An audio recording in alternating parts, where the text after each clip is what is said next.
How you doing, folks? I realized in my last update for the channel, my hobby update, I didn't mention anything about board games. And when I realized that, I just put it on hold anyway because I knew I was going to get this in a few days since. And this is Death Valley, Battles for the Shenandoah. This was just released from the P500 list, so if you had it on pre-order or in the P500 on GMT Games, you're getting your games shipped. And I've seen a lot of people getting their games and they're showing them off and everything else, and I got mine today, literally like 30 minutes ago.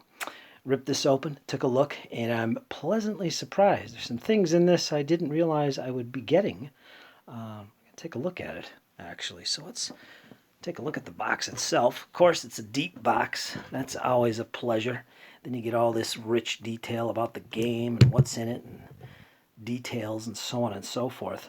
One thing I'm happy about is you get a 219 version of the series rulebook. I think the last one they had was 2014, 2016 version of the rules. So much needed update. So that's nice to see. So let's open this up and see what's in there. There we go. And this deep box actually includes 2 battle books. And if you don't know what a battle book is, it's basically your scenario book. All the specific rules and such for all the scenarios that are included. And this includes 8 from Battles in the Shenandoah Valley. You got one here which is quite hefty. It's a bigger one. 1864, and then the other one is 1862. So all the scenarios or battles in 1862 are here. Winchester, Kernstown, Port Republic, Cross Keys, Fisher's Hill, Cedar Creek. It's interesting. I'm playing this Cedar Mountain scenario from Twin Peaks at the moment. I wonder if that's related to that. I'm not sure. But anyway, you do get these. And here's something you'll notice right away in the series is that, see if I could find something here. Oh, you get some manifests here. That's nice to have, so you can see if you're missing anything.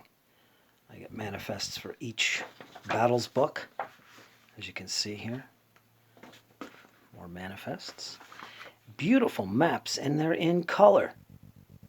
Really adds to the historical background for your games. Put everything in context, which I think is really important in any kind of historical game. So it's very welcome to see this, especially in color. Love that. You can see using that map for miniatures campaigns and such.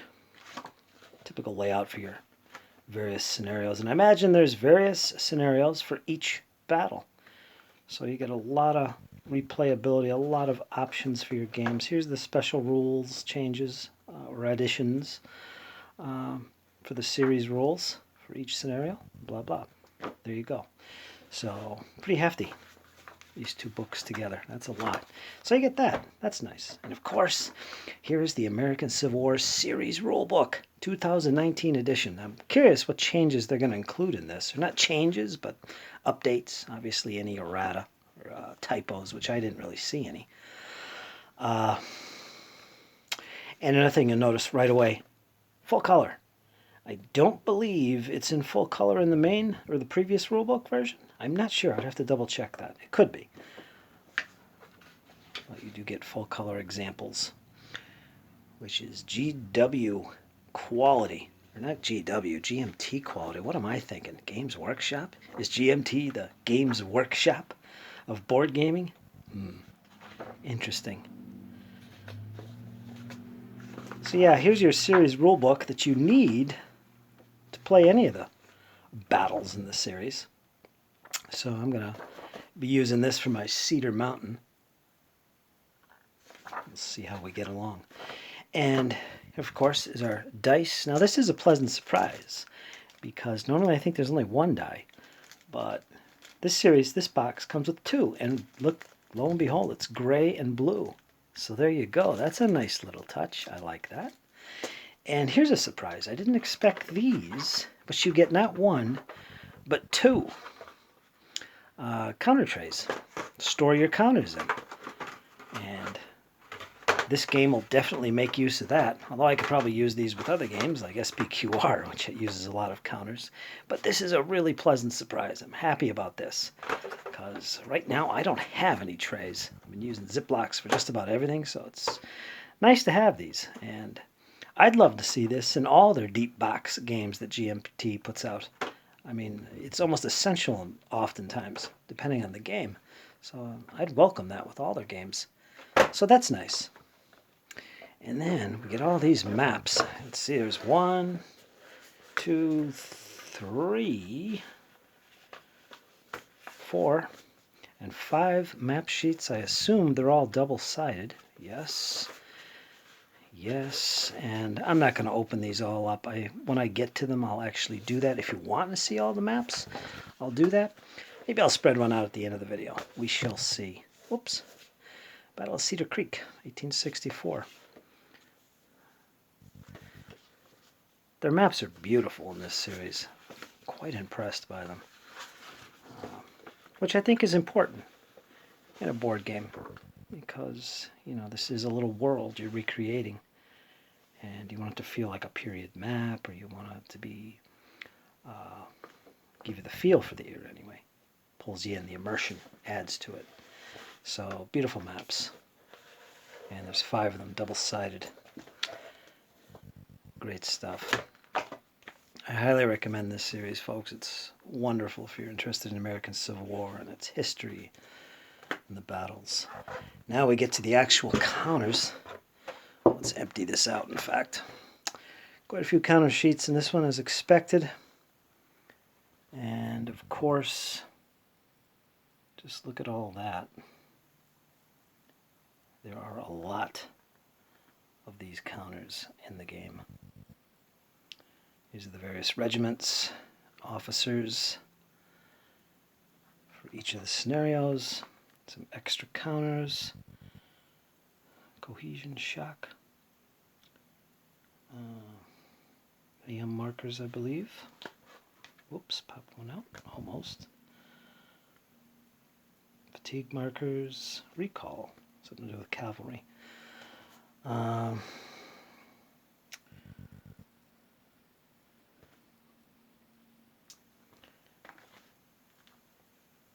of cavalry here. Maybe a little close up there if you've never seen the markers in this series. They're beautiful. Color-coded by division and brigade, units within a brigade. Like these yellows here typically indicate the same brigade that they're part of. And the top band color is the division.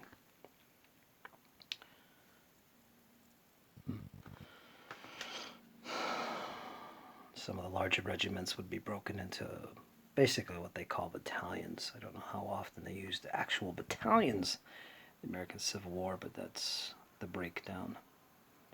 So bigger units can be have multiple counters in play. Some more AM markers, as you can see.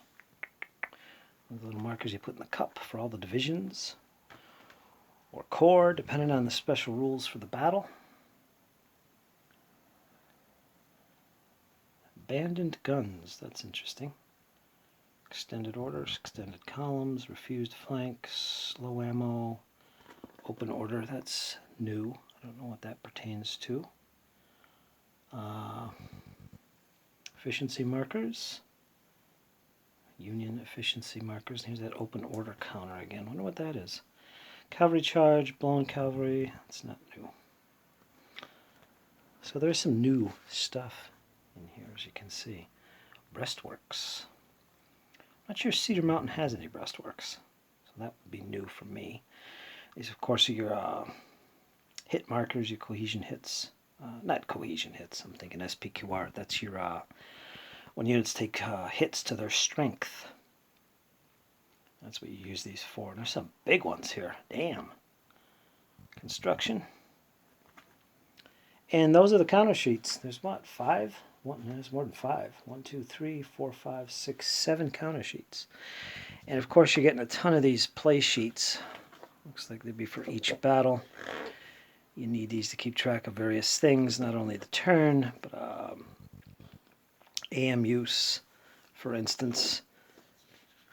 Double-sided, that's interesting. Wow, the different battles, Winchester, Kernstown. And how much information you keep track of is dependent on the scenario you're playing of the battle. So you can see Winchester only has that amount of information. But second Kernstown, look at that. Plus it's got the turn record. There's this turn record. 2 for each. Ooh, look at that. Cedar Creek. There's your efficiency markers for core. And then the divisions, I believe. Again, it depends on the special rules. Sometimes they change the rules slightly to reflect smaller battles. But it's the same system, same mechanic. It's just adjusted based on the size of the battle. But typically efficiency is for your cores, and the AM markers represent individual divisions. And New Market, one for both sides. And Cross Keys and Port Republic. I wonder if there's more than 8 battles. For some reason I was thinking 11 in all. Fisher's Hill. I don't know why. I don't know where I got 11 from. I could be thinking of a different game. But this seems like more than 8, but I don't know. Here we got 2 terrain effects charts. Double-sided. You got your second disorder table. This is what you refer to on a unit that's currently disordered, takes another disorder result, which can typically be devastating. And that's what this chart fills you in on, the details of that. 1 for each player. And it looks like this is a universal terrain effects chart.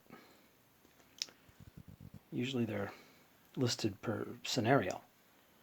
So you only get terrain that appears in a certain scenario. But this looks like it's for the whole set. So that's good. I don't mind that. Then you get this player aid card. 4 panel. Double-sided. 4 panels. Your range effects chart for shooting. You got pistols, muskets. Pistols, that's new. Muskets, carbines, European rifle, breech-load carbine, Spencer carbine, breech-load rifle, Spencer rifle, rifled muskets. You get all kinds of artillery, 12-pound howitzers, 6-pound smoothbore, older rifled artillery, Napoleons, 3-inch rifles, 10-pound Parrots, 20-pound Parrots, stack limitations. Basically the same layout and format as in Cedar Mountain. I mean, you got this, and then you got these underneath about stacking, and then the fire table over here. And there's your modifiers for firing. And the shock combat is on the back. And rally, brigade, orders change, coordination. The loose cannon table, which I've experienced firsthand. So yeah, all looks pretty good. The only thing they don't put on these play sheets is a turn sequence, a complete turn sequence. Not that there's a whole lot to it. It's pretty simple to follow. But I think the back of the battle books actually had an abbreviated turn sequence to follow. I'm not seeing that here. That's interesting. No. Maybe in the rule book. I don't know. But hopefully there's an abbreviated turn sequence in here somewhere. Otherwise you'll be referring to the turn sequence located here on the far left, sequence of play. That's the entire sequence of play, right to there. So there it is, folks. Great game system. I love it. And I don't know if I'm going to jump into this right away. Obviously, I'm not. I've got a lot of counter clipping to do. And that doesn't bother me. It's a joy. But I'll spread one of these out for you and show it off in a minute here.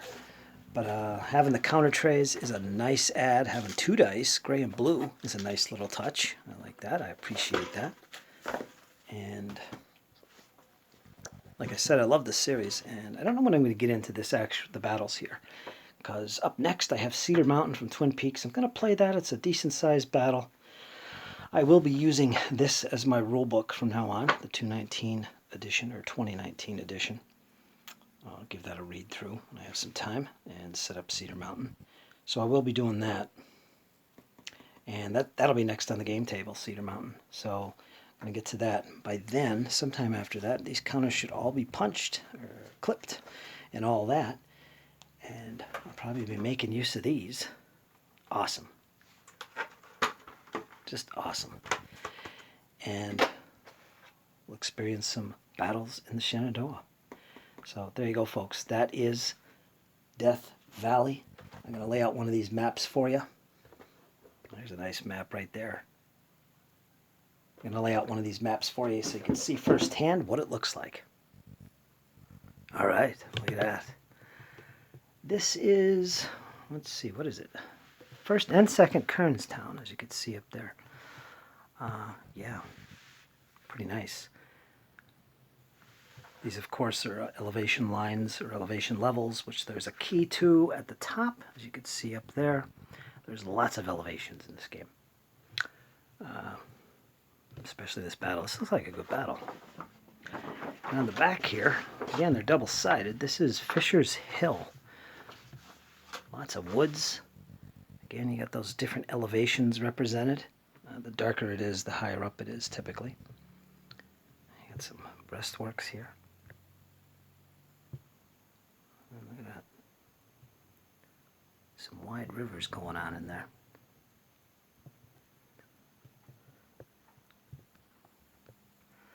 So yeah, folks, that is a couple of the maps. One of the double-sided maps. Fisher's Hill and Kernstown.